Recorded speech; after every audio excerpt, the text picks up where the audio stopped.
You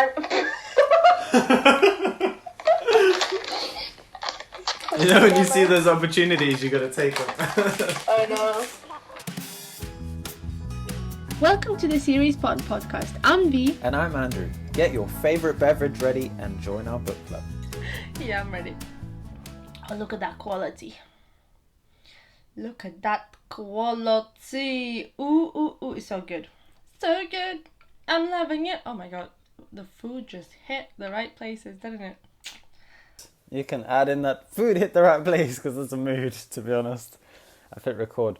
So, hi listeners, welcome back. We've got a bit of a fun episode coming in for you. It is time to get to know me. And me. And V. Yeah. And this is kind of just going to be getting to know us as well as making fun of British culture.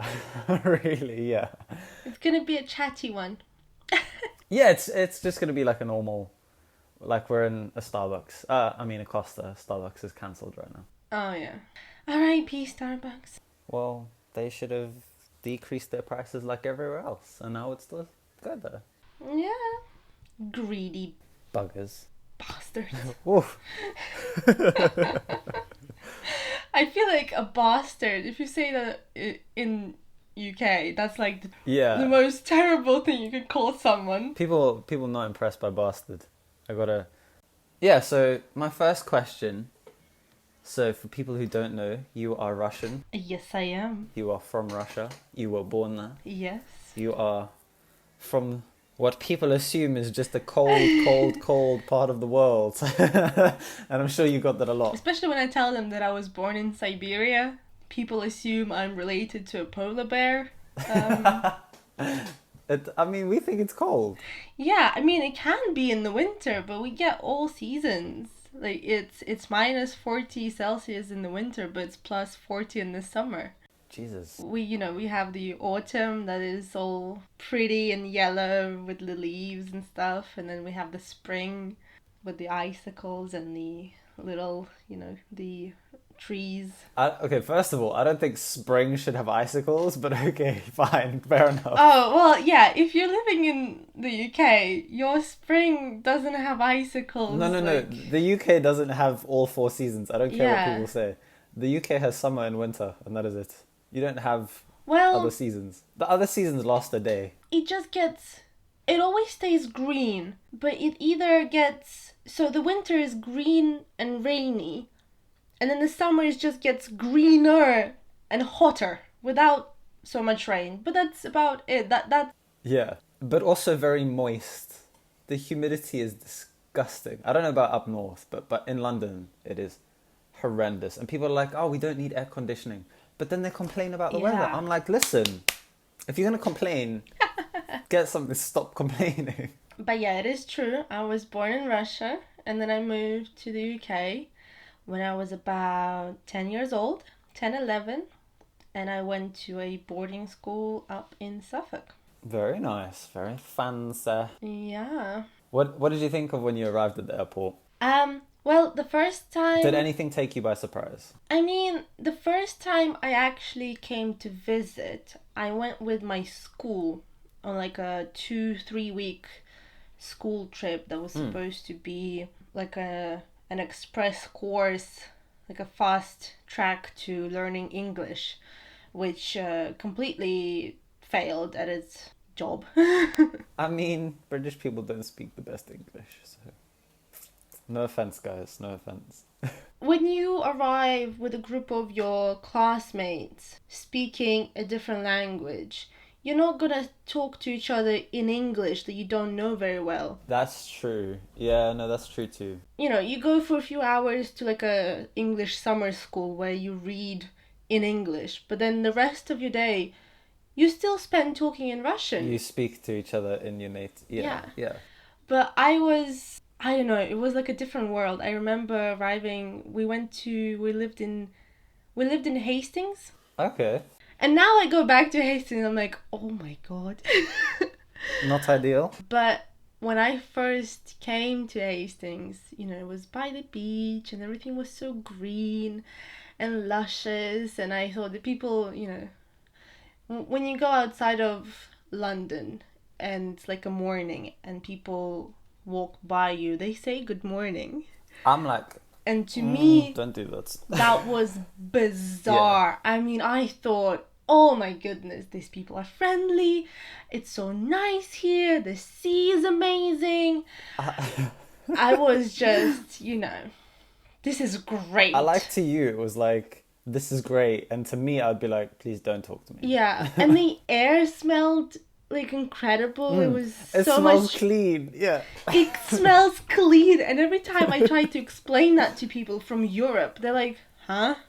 What do you mean? It's just air. What do you But mean?" even like when my family from up north come down to London, they're like, "What's that smell?" I'm like, "What smell?" Oh, you mean London? Oh, there's just the smell. Yeah. It's just the smell. But yeah, and I came back and I told my parents that I have visited the most incredible place on earth and that we have to move there. Like, we have to. She was clearly lying to herself. And I was just like, and my parents, I was like, what, 8 maybe at that point? Yeah, And my parents were trying to explain to me that if we go there, I will have to, new school, new friends, a whole different language. They really had to drill that into me because they thought I didn't understand. Yeah. And I was like, yeah, no. But you were there. You were like, I was I'm like, good. yeah, Let's go. I'm ready. New friends, new school, new language. I mean, it was really hard for my parents the first time we actually made the decision to move. Oh. And I spoke very little English. So you didn't even take time to learn during those 2 years? No. Oh. But yeah, and I would have made you. I mean, as much as we could, I practiced English in school with like a tutor and everything. But when you get there, when you get to UK, you're like, oh, it's not okay. I've heard people say the same thing about French, like learning French at like in the UK at GCSE A levels, and even at uni. Like if you learn a language at degree level, I would expect you to be able to speak it fluently when you go to a country. But then one of our uni teachers went to France and he was like, this is a whole... Yeah. But that's the same thing as, as I told you with the summer school. It doesn't matter how much time you spend learning a language, unless you speak in that language for the most of your day, every single day, you're not gonna learn it. I mean, you'll know the rules and the grammar, but that's about it. But you won't be able to back and forth with people. You won't have any practice in communicating. Yeah, but it was an incredible experience. I still remember how I started, like how my brain started picking up English. It's the most incredible thing. Especially when you're a child, you pick up different languages way easier, especially if you live in that language. Yeah. And my mom still remembers when I came back for like half-term holidays, and in my 5-word sentence it would be like 3 in English and 2 in Russian, just because I couldn't remember any Russian words. And my parents were like, well, shit, what are we gonna do? So I spent most of my holidays reading poetry and stories and all kinds of literature in Russian. I think that was good that they kept you having like dual languages. That's Oh, absolutely, yeah, absolutely. But I had a very peculiar way of speaking in Russian until maybe GCSEs, when I went to another school. Like in that school, in GCSEs, there were more international people there. So in Suffolk, we had one boy from Japan. Another one was in 6th form at the time. I was there in like year 5, who was Polish, I think. Maybe. Oh, okay. Oh, so not even that far. Yeah, and that was it. Everyone else was British. There was no exposure to Russian language. I mean, it's Suffolk. Yeah, it's what Suffolk. What are you expecting? Let's be honest, yeah. I didn't know what to expect. Oh, but that school was the most incredible school I've ever been to. In that school, I had friends that were Russian, and I started speaking Russian with my peers. So by the time, that year has finished, I had a normal Russian. It wasn't peculiar anymore. That's cute. You travelled around quite a bit then. even like to the year that you went back home. What did you think of people's accents in different regions? What is the hardest to understand as well? So start with what did you think of people's accents, and then the hardest to understand. Right. So when we moved there first, we moved to Birmingham. Oh no. You really threw yourself in the fucking deep end there with accents. All right. Yeah. And a Birmingham accent is Disgusting. like nuggets are like, what are they? Nuggets or something. Yeah, they speak really weirdly. For our listeners in the US, like the UK has a lot of different dialects and accents. And Birmingham, Manchester, Liverpool, Scotland and Wales are some of the hardest to understand. Yeah. So, but then I got, the more I progressed in my English, the more I was able to watch TV and, British TV series. So I then got exposed to the Liverpool accent, which blew my mind. I was like, this is the funniest thing ever. This is funny. Oh no. I still to this day have a very hard time understanding Irish and Scottish accent. Oh, for me, it depends on where you are in Ireland. Southern Ireland, I can get. It's like around Dublin and Northern Ireland. Boy, just stop talking to me. I can't. Surprisingly enough, these are the two accents that I cannot. It's incredibly hard for me to understand both. I even had a very awkward conversation. We were out with friends somewhere, and in that group of friends, there was a person from Scotland, and he was talking to me, and I was being very polite, trying to really grasp at least the general idea, smiling and nodding. Just nodding, yeah. And I could understand that we're not quite communicating in some way. And then he started looking at me weirdly. I started looking lost. And then I had to fess up that I was like, I'm terribly sorry, but I have no idea what you're talking about. That's so awkward. But I feel you. It was so bad. Honestly, Scottish accents are a different thing. I can't, I still to this day I cannot. Like, my family from Newcastle, which is the last country in England before Scotland, so you would have thought, maybe you could have some level of... No. Scottish people come down here, I'm like... Yeah. But you have also a very interesting life. You're from South Africa, aren't you? I am. I was born in Johannesburg before anyone wonders if I was born in Cape Town. I'm not that lucky. And I moved here when I was 12. How was that transition? Yeah, it is a completely different lifestyle. I hated it here for 5 years. 5 years straight. Oh, really? I actually despised living here, yeah.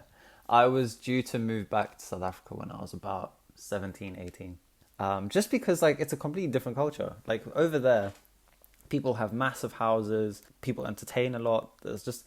The lack of obedience to the law is fun. There's no such thing as speeding. Yeah, I would imagine. Yeah, there's traffic lights are for the atmosphere. They're not for stopping. They're just the pretty lights. Yeah, exactly. Yeah, and if there's a queue of traffic, you just drive on the side, on the pavement and the grass. Yeah. Yeah, so I don't know. It's just a lot of fun. And then I come here and everything's all prim and proper. Yeah. You have to follow the rules, actually. And the first thing I noticed when we got there was these row of houses. And I'm thinking to myself, because my old house was as big as this row of houses, I'm like, woo, this is great. I've got 2 stories as well. And my mom was like, no, we have the one on the end. I'm like, what do you mean the one? I said, this is not big enough for a human being to live in. But honestly, the houses here are tiny. So I was like, well, is this just for me or is it for everyone? And they're like, no, we're all 3 going to live in this. I was like, hold on, wait, what? We're too close to each other. We are way too close. And then we had this tiny wall outside our house. This was the first thing I said to my mom. I was like, why is there no walls and electric fences? Because I had bars on my windows, I had electric fences. Yeah. And she was like, oh, you don't need it in this country. Immediate thought in my mind is, I'm going to die. Someone's going to break it and kill me at night. Okay, I'm cool. So I've got this. interesting. Then I went to school. People picked up my accent. I got bullied for my accent. So I started fucking people up in school. And I had detention every day of my life. Not because I was fighting people. That wasn't the only reason. I was a bad student. Oh, and I learned that you could talk in class. That was taught to me. I mean, you're not supposed to, but, you know. In South Africa, I was terrified of my teachers. Like you don't get in Yeah. trouble. Well, you get in trouble, you get detention. Oh, I was- right. Well, yeah, but you don't like Yeah. get major. Yeah, you don't have trouble. chalk thrown at your head. So I was terrified of my teachers in primary school in South Africa. Come here and I'm like, I can fuck around in class. This is great. And that's why I did so bad at GCSE. Yeah, and the schools. Oh no. Okay, the schools here are very small. I don't give a shit what people say. Oh no, my school was massive. I mean, my primary school covered, I think, 1 kilometer or 2 kilometers like width in land, and I think like 1 kilometer up like height as well. Like it was it covered a lot of ground. And then the college that would have gone to was even bigger than that. But like as a kid, it seems fun. As a teenager, I don't want to walk 500 meters to my next class. That's too much. Right, yeah. But I then, get that. you get some schools here, like boarding schools are huge. You get... I first visited my, at that time, future boarding school, and I was like, this is Hogwarts. This is literally Hogwarts. They had, like, fields. Yeah, like, this prettiest buildings. They've got multiple fields sometimes. They've got sports gyms. They've got everything. And you're like, holy shit, I've made it. This is beautiful. Yeah, this is the life. Okay, so now, because we are running a little bit short on time... Oh, no. Okay, so there are British phrases that I don't understand. Like, to this day sometimes. Right. I don't know if this one's British. Bob's your uncle. I assume that is British, because it sounds very British. I'm not sure, but I do know what it is. Like, it didn't surprise me. I picked it up somewhere from movies or something. What is it? It's like, so there you have it, sort of thing. You add it at the end of your story. So, well, there it is. Bob's your uncle. Oh, okay, so it's like, I've made my point kind of thing. Kind of, yeah. So it's like a conclusion to your thoughts. So, and there you go. Okay. Lukewarm. That, like, you don't have hot tea, you don't have cold tea, you have lukewarm tea. Who the fuck is Luke? That's what I want to know. Like, why is it lukewarm? Why is it not just warm? Hot, cold, warm. That is how things work in the rest of the world. But because it's not warm, it's a bit less than warm. So what, is Luke cold? Like, but not quite cold? This is the most ridiculous shit I've heard in my life. I'm going to Google it, actually, because Google it. this is not the first time this has bugged me. Lukewarm. Is it actually spelled like Luke? Like the name Luke? It is. Like, it is Luke. Yeah. But it's actually one word. It is one word. So it says, a liquid or food that should be hot, but is only moderately warm or tepid. So it's just below warm. Okay, wait, someone's actually answered the proper question. So they literally did just mix the name Luke with warm. Okay, well... What kind of person was Luke? I know, that's what Cambridge Dictionary. Let's have a look, shall we? Yes. I also had, it happened fairly recently, a couple of years ago. I was talking to someone and I think I asked them how they were or something, or how's it going? Something along those lines. And then they said, oh, it's the bee's knees. And I'm like, wait, what? Oh, the greetings. The bee's knees? I've got that as well. The first thing that pops into mind, bees have knees? Yeah. They do? I assume they have knees, like their little, legs. The little... Yeah. So the bee's knees, do you want to explain what it is? It's, like, really good. It's the bee's knees. It's like, wow. Excellent. Yeah. Yeah. Yeah. But speaking of things that they say, greetings. So in the UK, a lot of like foreign people get confused by this, especially American. When British people greet each other, hello, they say you all right. And it's not them asking if you're okay. Oh, yeah. So someone asked this on Reddit and they said it just means hello. Like the correct reply is, yeah, are you all right? Or you all right? Even if you're not all right, just say, yeah, or I'm all right, how are you? Yeah, no. You say you're fine, and then you move the fuck on. Yeah, it is literally saying hello. We don't care about don't care. your well-being. No one cares. If you're not friends, of course, then it's a different matter. But if you're on the street and you say... But even still, if I greet a friend like, you're all right, I expect, yeah, you. If I ask you, how are you? That's a different thing. Yeah. If it's not a meaningful conversation with a friend, then it's, you alright? Yeah, you? And then that's it. and you sort of nod and then you move on with your day. Yeah, exactly. But yeah, that is exactly. very true. Yeah. So if anyone from Britain ever asks you, "You alright?" Just say "Yeah, you." It's the Yeah, easiest you. fucking And then answer. move on. Yeah. British people's obsession with tea. Now I know British people will partially disagree with this because they think they don't drink that much tea, but when power companies have to account for when commercials on the TV start because that is like the highest spike in energy through the day just from people putting on a kettle, but there are millions of people at the same time doing it. You're drinking a lot of tea in this country. That is a lot of tea. Yeah, and someone else was like, Americans drink iced tea. What do British people drink? And we were like, tea, but it's hot. Like, that's it. British people don't care. Yeah. Like, did you find you drank a lot of tea when you were here? I drink tea now. I didn't drink that much as a kid, but We drink a lot of tea in Russia. That's the thing. yeah. But you also drink a lot of coffee. No, not more than any sort of like coffee maybe in the morning, but most people in Russia drink tea. We drink black tea. Some people drink green tea, but black tea or herbal tea, like, yeah, is the way to go, especially if it's an evening and you're with friends gathered in the kitchen. That's when you pull out a lot of tea and you sit there for hours and hours talking about the deepest shit ever. And that's like a normal evening. Okay, so it's like a whole kind of thing. Yeah, you'll just, Okay. like cookies or something. And tea, a lot of tea, yeah. Okay. So I didn't really have to transition from any like a specific thing beverage to tea. to tea. Yeah. I did learn how to drink tea with milk I mean, when I moved to UK, because that's not a thing in Russia. We drink tea with lemon, but not with milk. So when I moved to the UK, isn't it dry? Come on, black tea is No. dry. it's wet. It has water. You're You lying to don't. yourself. You put water in it, Andrew. It's wet. It's got water. Oh, she's a comedian. But yeah, no. But I did started drinking tea with milk, and I really liked it. And then I would come home to Russia and ask for milk with my tea, and I would be the weirdo. And then I also learned why you put milk in first. Yeah, people don't do that anymore, but if you go to a place where they still serve tea in English China, they put milk in first because otherwise it stains the cup. Oh, shit, that's smart. All right. Good point.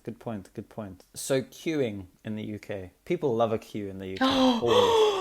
They hate Queuing it, but is they the love it. most pleasurable thing in the UK. There are queues. People understand what a queue is. And how to queue, yeah. I mean, it's good. And how to queue? Are you kidding me? And it's everywhere. They will queue. They will form their own queue around a building, and people will just accept that. Yeah. Around the buildings, into the shops.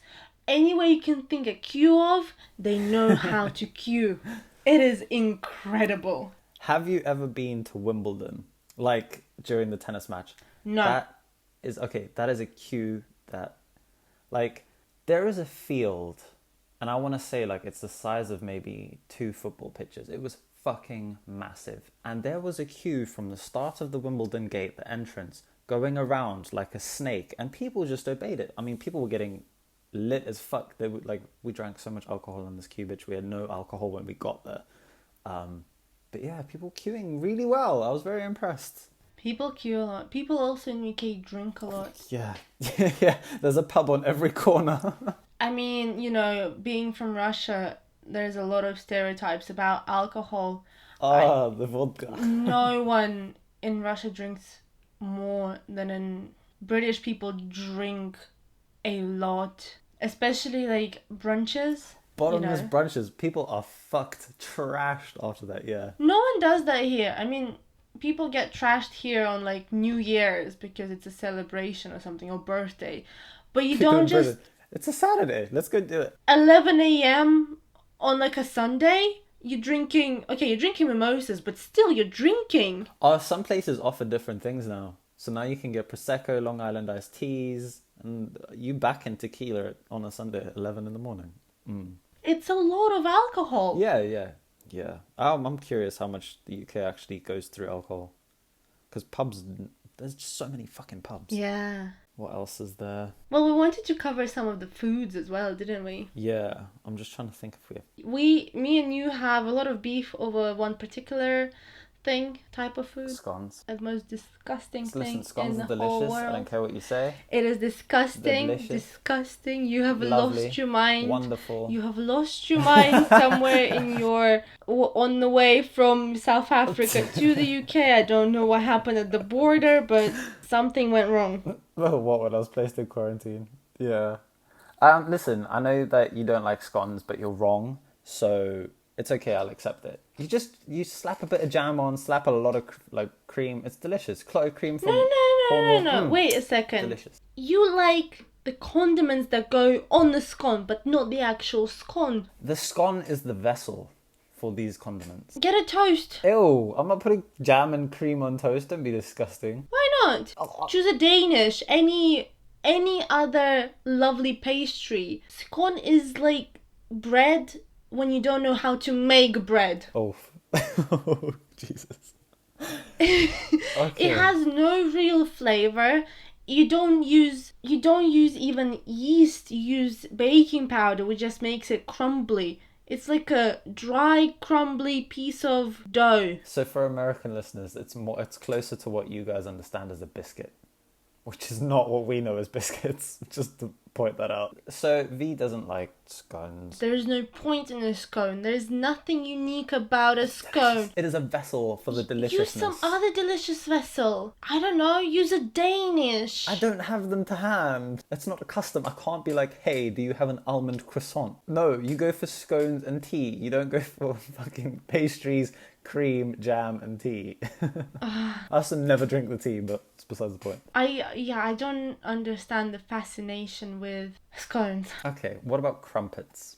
If anyone doesn't know what a crumpet is, Right, the Google crumpets. it. Yeah, Google what a crumpet is. A crumpet is, to me, a vessel for butter. A crumpet on itself does not taste very nice. It tastes like bad dough. Crumpet is a very, very I don't know, maybe like an inch thick pancake Sort of, yeah. with holes in it because it's made with yeast. So when you cook it, it like pops all the little holes inside. Yeah. So in the UK, crumpets are toasted and then you spread some butter on it so it's nice and melted. Yeah. I'm not as mad about crumpets as I am about scones, but I still do not understand the appeal of a crumpet because it doesn't really have, once again, it doesn't have a taste. Literally nothing. So it's a bit rubbery, isn't it? Yeah, it definitely doesn't taste like a pancake. We should point that out. Like, it doesn't have the same texture. It doesn't taste of anything. It is just like, it kind of looks like a pancake, but it's not a pancake. It's not a pancake. It's like a rubbery... Oh my god, it really is rubbery. You're right. Right? It's rubbery. Yeah. It's like a... It's got the texture of cooking halloumi for too long. That kind of rubbery chewiness. Yeah. But again, I think the moral of the story is get pastries. Yeah, get pastries and don't eat haggis. Haggis, we will resume this conversation in our next, because we're going to talk about haggis, because I love haggis. Haggis is the one for me. Really? Yes, I love haggis. Like, it's good. I also like black pudding. Your face. Listeners, I think I just had a heart attack. Who am I friends with? Andrew! What is this? It's delicious. I think we should have more of these episodes to fully explore your taste buds because black pudding and haggis is your thing. Indeed. Alrighty, well, listeners, I hope you enjoyed a little bit of getting to know us and things that we find amusing. Let us know if you like this episode, please. I think we will definitely do a part 2 of this. Oh yeah, we need to explore this. Yes, and I will also, like, in the second part, I think I would like to ask you some of the stereotypes about South Africa because I think it's very interesting. Oh yeah, that'd be cool. Alright, cool, yeah. That sounds good. So, if you would like to know the backstory of how Andrew came to be my friend. It's a funny one. and more about his childhood. We hope you enjoyed this episode. This episode is available at SeriesPod on YouTube, iTunes Podcasts, Spotify, iHeartRadio, and Google Podcast. And for those of you who like the creme de la creme of audio platforms rather than the mainstream ones, we're also available on Podcast Addict and on our website. Link to which you can find on our Instagram. Speaking of Instagram, for updates and fun content, you can follow us there. And if you have a personal favourite audio platform we are currently not on, please do tell us and we will do our best to get us on there. And before we go, a very special thank you to our Patreons for supporting us. If you want to support us too, you can go to patreon.com/SeriesPod. And in return, we post the podcast there early, as well as include some fun outtakes. See you in part 2. All right, guys. Bye.